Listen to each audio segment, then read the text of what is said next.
សាប៊ូបោកខោអាវ Extra Wash ឬក៏សាប៊ូខ្ជិលឬក៏គេហៅម្យ៉ាងទៀតថាសាប៊ូវីតាមីនប៉ុន្តែជាក់ស្ដែងគឺឈ្មោះរបស់សាប៊ូគឺសាប៊ូ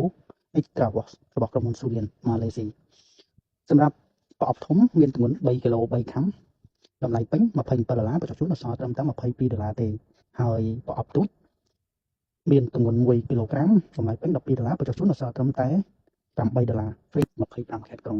ហើយអ្វីដែលពិសេសសាប៊ូបោកខោអាវ Extra Wash មួយប្រអប់1គីឡូនេះគឺយើងមានស្លាបព្រា3គីឡូនេះក៏មានស្លាបព្រានៅក្នុងហ្នឹងដែរអញ្ចឹង1គីឡូក្រាមយើងអាចវាល់បាន35ស្លាបព្រាក្នុងមួយស្លាបព្រាយើងអាចបោកខោអាវបានចន្លោះពី5ទៅ7គីឡូបើគិតជា complete ពី5ទៅ10 complete ណាបងប្អូនហើយអ្វីដែលពិសេសនៅក្នុងសាប៊ូហ្នឹងគឺយើងមានទឹកក្រអូបនៅក្នុងហ្នឹងស្រាប់បញ្ជាក់ជូនសាប៊ូ Extra Wash ផ្សំពីរុក្ខជាតិតាមបែបធម្មជាតិក្តៅម្នាស់ជួយលហុងខ្វងបង្កើតបានទៅជាអុកស៊ីហ្សែនជួយបឺតជញ្ជក់នៅចិត្តកខ្វក់ដែលប្រឡាក់នៅក្នុងអាវរបស់បងប្អូនធ្វើឲ្យសាច់ក្រណាត់ទន់រលោងមានក្លិនក្រអូបសម្រាប់ពុកម៉ែបងប្អូនធ្វើការជាឥឡូវយើងមានប្រម៉ូសិនជូនអរគុណច្រើន